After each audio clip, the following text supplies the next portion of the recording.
Hey, this is Mark with Anatomy of Tone, and I'm here to introduce you to the Composers and Improvisers toolkit. Now, this is a system that I've designed to help composers and improvisers be able to explore the sounds that maybe are on the fringe of their memory without having to find a link or open or shift through a bunch of different tabs or research and go through a bunch of books that you have. So there's a lot of information located right in one place. Let's start with the first page and discuss. So over here, I've written out all the modes, but in order of color rather than what scale they're derived from. So we're able to look at a major chord and we're able to see what modes would work well over that chord, as well as a minor chord or diminished or augmented chord. So I included a lot of options in here, and we can see what the commonalities are, and of course if we want to experiment with different tensions on the chord, like say play a chord that has a sharp 11 in it, or try to find some different variety in tonal colors for a chord or scale,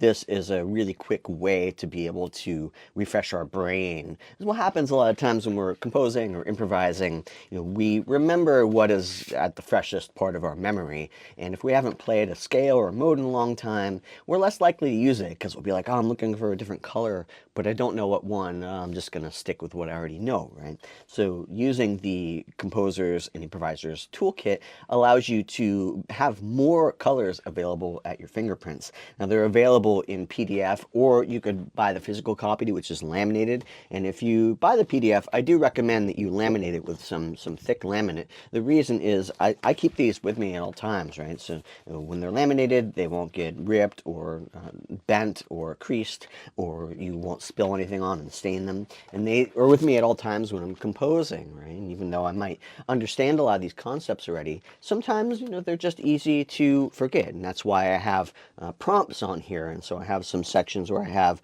like for instance, talking about the different techniques for playing a jazz solo, right? I've mentioned a bunch of different things: playing chord tones, playing a tritone sub, playing upper structure. So there's a lot of stuff on here that it doesn't explain what a tritone sub is. So you have to learn that or have that knowledge, but it refreshes your brain. You're able to look at all the options all at once when you're composing or improvising, to think about adding more to what you're doing with material that just isn't at the front of your memory. Create a lot of different prompts on here. I have prompts for modulation, I have prompts for walking bass, and I have a bunch of options for compositional tricks, right? Meaning techniques. So sometimes it's easy to forget when you're composing a bunch of different methods that you can use to vary your pieces, or you might feel like you've become a little stagnated in a piece, and this could breathe some life into it, because you might look at this and be like, oh, you know what? I haven't thought about using retrograde with this melody line, or chord cycle, or motive. Why don't I try doing that and see if that is a nice way to develop a piece to add variety instead of needing to come up with new material all the time. So ways that you can develop one concept. So you could use this as a way to develop your material. I also included a section on using pentatonic scales, the three varieties of pentatonic scales that are, or I should say positions or formulas that are most often used in contemporary music, rock and jazz. And then I talked about superimposing them starting from different intervals. So what if we take the minor pentatonic scale that we're all familiar with, and if I look at this here and I say minor, it's called the minor 11 shape, and what if we play that over, I don't know, the seventh note of a scale, right? That's going to give us actually a Lydian sound. And so there are a couple of ways we could use this. We can take that minor blues box, minor pentatonic scale that we're very familiar with, and we can start it from the 7th degree over a chord. So let's say we're playing a C chord. Well, if I play the C minor blues box, but I start it from B, so we're essentially playing the B minor blues box over a C, we're going to get a Lydian sound, and that's what I have marked on here. And you'll see I have it color-coded, so green says Lydian. And so that is a way to take a familiar box, but move it around and start from different positions to imply different, more fresh sounds. So you see I went pretty extensive with this and laid out a lot of different varieties for the shapes that we can use for the three most popular pentatonic boxes. You could either be very analytical about it and really analyze what tensions you get from it, or you can just move those positions to where it's mentioned on the chart and just experiment with the sounds that you get. Either way, it's going to lead you to some fresh material. Because I wanted to cover a lot of different varieties of music, I'm a big fan of 20th century music, and I wanted to include the modes of limited transposition frequently used by Olivier Messiaen, which he also extensively wrote about in his book. And I included those on here because I thought it would be a chance for people to experiment, improvise, or compose with these symmetrical scales and end up with some unique sounds. I included a section on forms because I've noticed, myself included, when I start creating music, sometimes I'm not putting it or attaching it to a framework early enough, and it's very helpful as soon as you start composing something to imagine the framework that it might fit into. I've included some popular forms on here within the classical, the jazz, and the rock genres so that as you're composing, you could pick a form and maybe use that as a framework and experiment, of course, expand from there. But it gives yourself somewhere to start and build around. There's a prompt on here called Method for Runs. This is a prompt that you can use to think of the many different ways that you can create a run to bridge notes together, to fill gaps in between a melody line. And there's many different ways to do it, and I want to mention on here because it's something I've experienced that when I'm working on a run, I could probably maybe think of 5 or 6 at a time. There's always a few that elude me, and they may be ones that I've used frequently, but it's just, that recall sometimes just it gets a little foggy. And by having this in front of you and always at your instrument or wherever your desk where you're writing, then you can just go through these and see what your options are. You can also really just kind of pick one and practice using that technique. And that's something else that I use these prompts for on a daily basis. Is I just want to practice. Let's say I'm going to go through here. I'm going to pick, okay, I'm going to pick modal interchange. So maybe during the run, and maybe it's a longer run, and during the run, I'm going to switch to a different mode. Right? So I'm going to maybe go from Phrygian to Locrian or something, just to get a different color involved there. So that's an example of using modal interchange in a run. But there's a lot of different options here that we can use for a run. I thought it would be important to include the general instrument ranges for most of the common instruments that are being used today in rock bands and orchestra and jazz ensembles.